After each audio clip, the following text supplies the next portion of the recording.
निवडणुकीचे 6 टप्पे पूर्ण झालेले आहेत. अखेरचा 7वा टप्पा शनिवारी 1 जून रोजी तर निकाल हा 4 जून रोजी लागणार आहे. पण तरी सुद्धा राजकारण मात्र तापलेलंच आहे. भाजपचा 400 पारचा नारा महायुतीमध्ये मित्रपक्ष असणाऱ्या अजित पवारांच्या राष्ट्रवादीच्या नेत्यांनाच खोपलेला आहे. या नाऱ्यामुळे समाजामध्ये संविधान बदलण्याबाबत वेगळंच बिंबवलं गेलं आणि फटका बसला असं भुजबळ म्हणालेले आहेत. तर त्यांनी तसं बोलणं महायुतीला धोक्याचं असल्याची टीका भाजप नेते निलेश राणेंनी केलेली आहे. महाराष्ट्रात तर निवडणुकीच्या महाभारताचा मतसंग्राम 20 मे रोजीच थंडावलेला आहे. पण त्यानंतर सुद्धा या नव्या वादाचा धुरळा आता उडू लागलेला आहे. याविषयीचा हा खास रिपोर्ट. छगन भुजबळांना खुपलं भाजपचं 400 पारचं लक्ष्य. महत्वाकांक्षी आकड्यामुळे दलित समाजामध्ये नाराजी. भाजपच्या 400 पारच्या नाऱ्याचा महायुतीला फटका. भाजप विरोधकांना मिळाला संविधान बचावचा मुद्दा. 400 पार खासदार आमचे येणार हा काही चुकीचा नारा होता असे लगे भाग नाही. पण त्याचा प्रचार काय झाला की अरे 400 पार आहे ना म्हणजे मग संविधान आता बदलणार, त्याच्यासाठी त्यांना 400 पार पाहिजे. 2014, 2019 आणि आता 2024 तिसऱ्या वेळी केंद्रामधली सत्ता मिळवण्यासाठी भाजपने 400 पारचा नारा दिला आणि संपूर्ण निवडणुकीमध्ये गल्ली ते दिल्ली हाच नारा गाजला. देश ने नतीजों का ऐलान कर दिया है. देश ने घोषणा कर दी है, अब की बार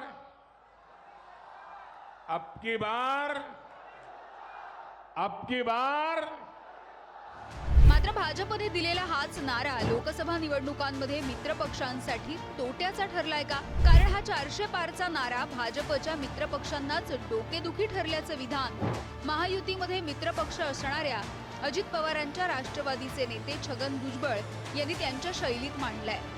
400 पार खासदार आमचे येणार हा काही चुकीचा नारा होता असे लगे भाग नाही. पण त्याचा प्रचार काय झाला की अरे 400 पार आहे ना म्हणजे मग संविधान आता बदलणार, त्याच्यासाठी त्यांना 400 पार पाहिजे. खरं म्हणजे मोदी साहेबांनी सुद्धा त्याच्या 15 मिनिटं जे आहेत एका चॅनलवर भाष्य केलं किंवा तसं काही नाही आहे. परंतु प्रचार व्हायचा तो झाला आणि त्याचा परिणाम काय व्हायचा तो आता आपण पाहतो किंवा मतपेटीमध्ये सुद्धा दिसेल आपल्याला.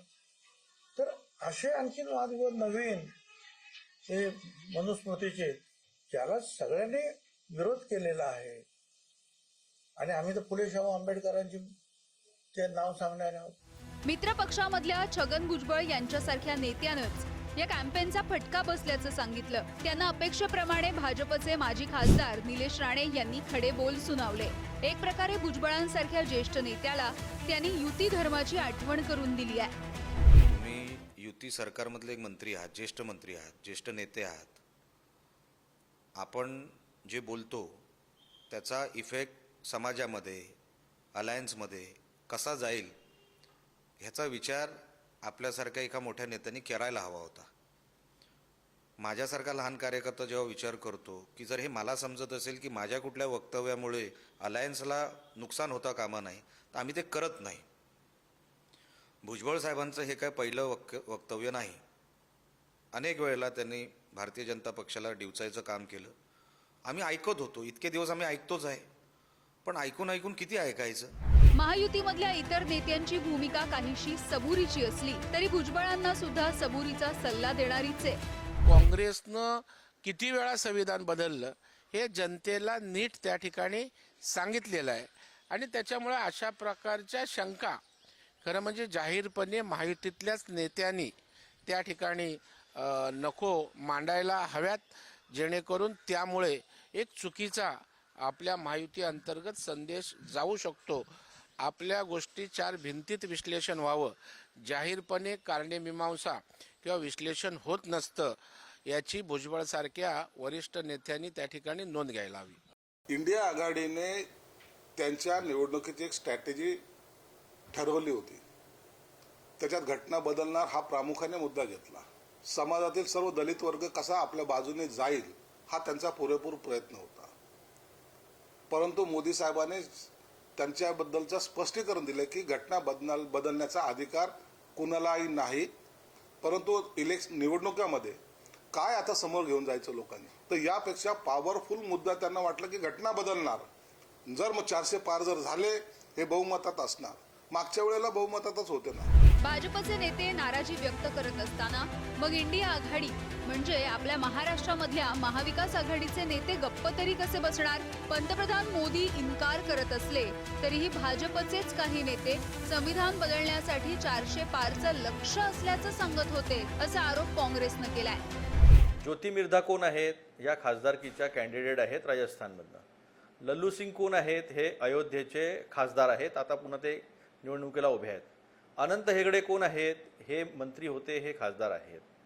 आणि असे अरुण गोविल कोण आहेत? हे मेरठचे उमेदवार आहेत भाजपचे, हे सगळे भाजपचे नेते आहेत. आणि ह्यांनी लोकांना सांगितलं की आम्हाला 400 पार संविधान बदलण्याकरता हवे आहे, हे यांनी स्पष्टपणे सांगितलं. मग संविधान बदलायचं आहे, 400 जागा पाहिजेत, हे स्पष्टपणे समोर कसं येतं की 272 जागा तुम्हाला सरकार स्थापन करायला लागतात. तुमचे खासदारकीचे कॅन्डिडेट, मंत्री राहिलेले जबाबदार नेते असे स्टेटमेंट देतात. त्याच्यानंतर सफाईमध्ये स्वतः मोदीजी येतात. ठीक आहे, यांच्यावर काय कारवाई केली तुम्ही? राजकीय धुरळा उडत असताना नेमका हा 400 पारचा मुद्दा आहे तरी काय, ते समजून घेणं गरजेचं आहे. भाजपचं स्वतःसाठी 370 जागांचं आणि एनडीएसाठी 400 पारचं लक्ष आहे. 370 जागांमुळे जम्मू काश्मीरला देशापासून काहीसं वेगळं दाखवणारं 370 कलम हटवल्याची आठवण होते. भाजपनं गेल्या वेळी जिंकलेल्या 303 जागांपेक्षा यावेळी 63 जागा जिंकण्याचं अधिक लक्ष आहे. 2019 मध्ये 53 जागा जिंकलेल्या एनडीए मधल्या मित्रांसाठी किमान 45 ते 50 जागा जास्तीच्या मिळवणं हे सुद्धा लक्ष आहे. मोठं लक्ष ठेवल्यामुळे कार्यकर्ते आणि पक्षामध्ये उत्साह संचारण्याबरोबर मतदारांना आत्मविश्वास दाखवला जातो. 400 पारच्या नाऱ्याचा नेमका उद्देश काहीही असला तरी त्याचा भाजपला खरोखर किती फायदा झाला की त्यामुळे भाजप विरोधकांना एक आयता मुद्दा मिळाला, हा सुद्धा प्रश्न महत्वाचा. दावे प्रतिदावे तर होत राहतील, राजकीय धुरळा उडत राहील, पण यावेळी एक दिसलं, दरवेळी भाजप नरेटिव्ह ठरवते आणि विरोधक त्यामध्ये फसतात. यावेळी खरं तर भाजपनं 400 पारचं नरेटिव्ह सेट केलं, पण विरोधकांनी भाजप म्हणते 400 पार हा तर संविधानावर वार असं वेगळं नरेटिव्ह मांडलं. भाजप उत्तरं देत बसली. यामधून जनमतावरती काय परिणाम झाला ते आपल्याला 4 जूनला स्पष्ट होईल. यामिनी दळवी, पुढारी न्यूज.